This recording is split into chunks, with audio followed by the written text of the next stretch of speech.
Hello, I'm Dr. Brian McDonough, and welcome to Primary Care Today with Dr. Brian McGowan as my guest. And Dr. McGowan, first of all, to start out, I want to talk a little bit about primary care, family docs, internists, and the use of social media, because if there's anyone I've come across who has looked at scientific, evidence-based studies, it's been you.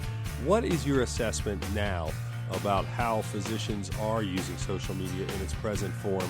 And I want to talk a little about how it potentially could be used. But right now, how do you think it is being used?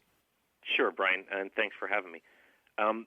What we found that actually set the background for some of the studies that maybe we'll be able to talk about is that there seems to be three general themes of the way primary care clinicians or clinicians in general are using social media, and they differing levels of risk associated with them and potentially different levels of benefit associated with them.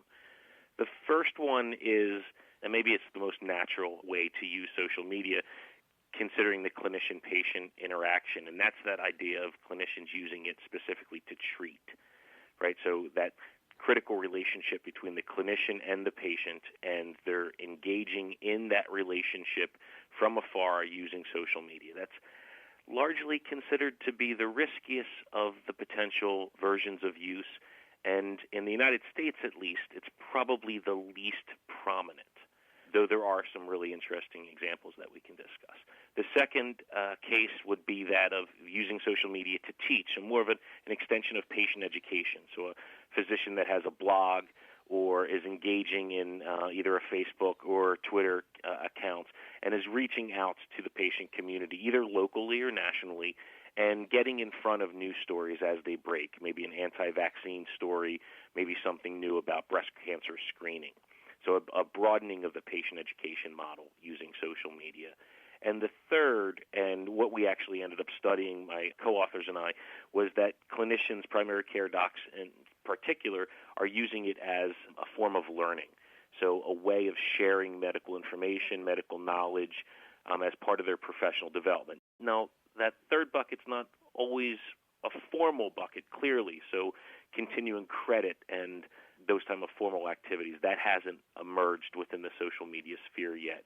But bucket one, to treat, bucket two, to teach, and bucket three, to learn, seem to be the primary uses. And when you look at that, you go into a situation where in many hospitals and many settings, there seems to be a reluctance or a downright attack against the use of social media. You know, physicians who might be tweeting or something, they say that's a waste of your time or this isn't worthwhile. What do you say about that? It's a great question in as much as there really hasn't been enough rigorous data collected demonstrating the benefit. So what we set out to do just about 14 months ago at this point is to specifically ask the question about meaningful use. We were trying to catch on to that term. So we began to construct a survey research instrument looking at the meaningful use of social media. And in that, we were trying to identify whether the use of social media affected the quality of care. Now, that was one of the first studies to try to do that, and the best we could do at the time was to ask docs if they thought their participation with social media improved the care they provide. So it was really a self-assessment, a perception of the quality of care. And what we found is about 60% of the primary care docs who are actively using social media believe it makes them a better doctor, believe it makes them more productive, and believe that it improves the quality of the care they provide. Now, since that data's come out, there's been a few other unique studies that have a little bit less to do with social media and a little bit more to do with the social networks. And if you extrapolate that the social media technologies that you and I think of most frequently, Facebook and Twitter and LinkedIn and Pinterest, if we think about the networks that those media allow to take shape, then really what I think we're going to end up studying over time is not the media per se, but it's the networks that the media allows. And that's maybe a little bit more intuitive for the holdouts, for the late adopters that don't see the value of social media. I think they may be more likely to understand the value of a more finely tuned social network. You know, my background, of course, is as a family physician, but also in broadcasting, many years of television. And you know, one of the things that always frustrated me in TV, didn't frustrate me, it was part of the job, but was if I wanted to talk to a medical expert, had to kind of get in the truck with a photographer, drive out to a hospital, find the medical expert, wait in their waiting room, talk to them, get them on tape, get maybe 20 or 30 seconds of their voice cuts and come back to the station. Or I had the option of getting something off a satellite feed. What I have found very interesting is that in recent years, many of your leading medical institutions and centers now are doing interviews on various topics and sending it out through YouTube and saying, hey, if you want to grab this and drag it down, you can use that on TV, thereby eliminating, first of all, the need for someone to run out and do that interview, but also by providing an easy reference, an easy doctor to give what they think is quality information. They also get their name on television stations throughout the country, and it's an amazing use of what would essentially be free advertising and the information they want to get out, and possibly driving people to their hospitals. But few hospitals have really jumped on board. You've seen Cleveland Clinic, Stanford, but not a whole lot of them. Well, two quick answers to that. I think you're absolutely right that everything you just expressed is around that bucket 2 use. So that ability to teach, and parallel to that ability to teach the community is a bit of promotional or marketing opportunity. So I said that bucket 1, to treat, is probably the least utilized, at least in the United States. Bucket 2, to teach and to promote, is probably the number one way that social media is being utilized right now. And there are dozens and dozens, hundreds maybe, of great examples of individual clinicians who have built a reputation and a degree of authenticity using social media.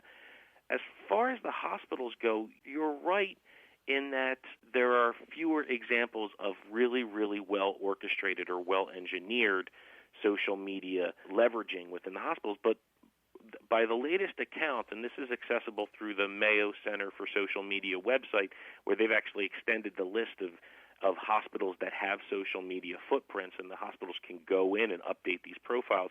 There's over 1,500 hospitals in the United States that currently have a social media footprint. Now it could be Facebook, it could be Twitter, it could be YouTube, and others. I think that would account to about 30, maybe 25 to 30% of the hospitals in the United States are engaging in some way, but mostly one-directional, as you suggested. You're listening to ReachMD. I'm Dr. Brian McDonough, and you're listening to Primary Care Today. My guest is Dr. Brian McGowan, and if you want to reach him, by the way, on Twitter, it's at Brian S. McGowan, McGowan, or if you want to reach me, it's at DrBrian McD, at Dr. Brian McD, because certainly we're out there, and a lot of people are. You mentioned the hospitals that either have their imprint, their footprint on Facebook. They're doing these things, but you do have leaders and thought leaders who are involved quite a bit in this area. You obviously monitor this and know a great deal about it and have looked at it. Where do you see the future? In other words, where do you see the aspect of actually teaching, as you say, and taking it to that next level in education and medical education coming from in social media? I think about this a lot, as you might imagine. I mean, the teaching of the patients, I think the movement around the empowerment of patients, this idea that the patients are looking for information. So we know that 41% of patients say that a hospital or a practitioner's engagement with social media is likely to impact their decision on which hospital or practitioner to utilize. So we know the patients are out there looking. Another data set suggests that over 60% of patients are looking online for healthcare information. So we know that there's an opportunity there to get in front of health-related messages. The Mayo Center for Social Media, again, has for years described this idea. Mrs. Lee Ossie has described this idea of the solution for pollution is dilution. And wherein there are some polarizing issues in healthcare, and there are folks that are arguing against vaccination or against circumcision, and there's these other hot topics, social media can be leveraged quite effectively to help dilute those non-evidence-based, more ideological arguments. So we're seeing that, and I think that's probably the area that's going to have the greatest short-term impact, the idea of getting in front of the messages and owning the messages that are available when people start Googling health-related terms. Let's make sure that the healthcare community is in front of that. As far as medical education goes, so the individual healthcare practitioners, care coordination, care collaboration, I think in the long term this is going to have dramatic impact. And as I mentioned earlier about social networks, that these media permit. There's a great study by James Fowler, Nicholas Christakis, and their group, actually out of a spin-out organization they created. And they looked at the social graph of patient-shared networks.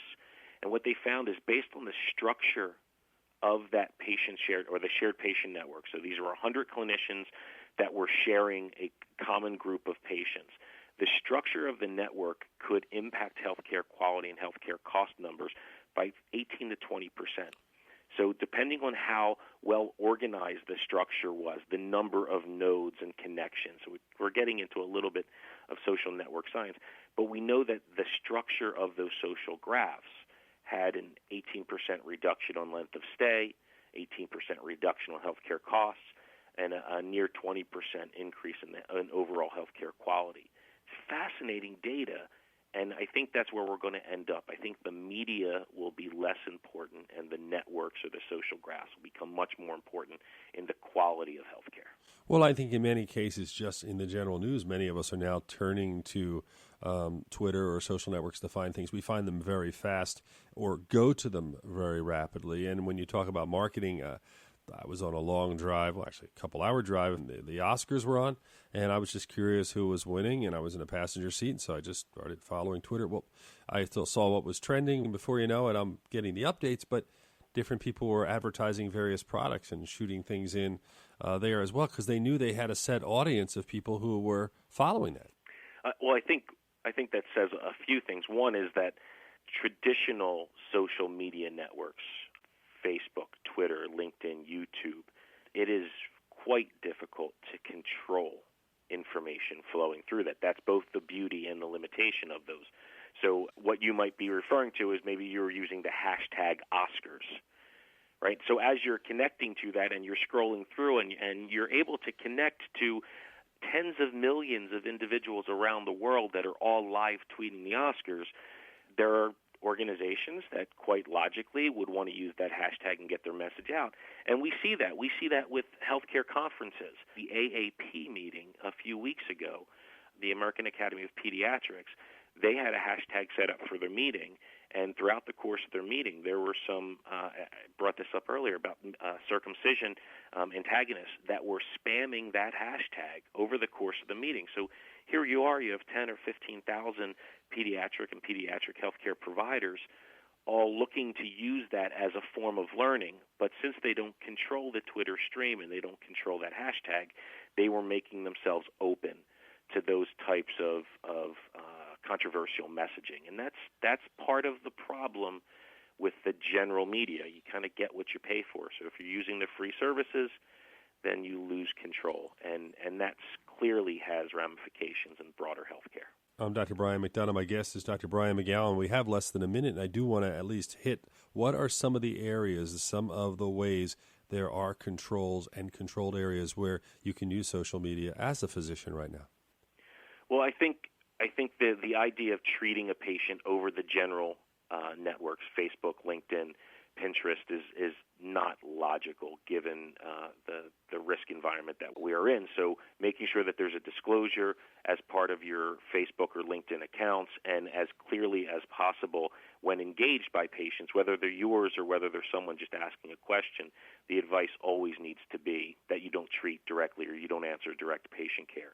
If you can find an instance, if your healthcare system has an instance, or if your insurer possibly has an instance of a closed network that provides you the opportunity to engage with patients using media, new media, but not the broad general social media, then I think those closed networks offer untold benefits to the provision of healthcare and healthcare quality in the country.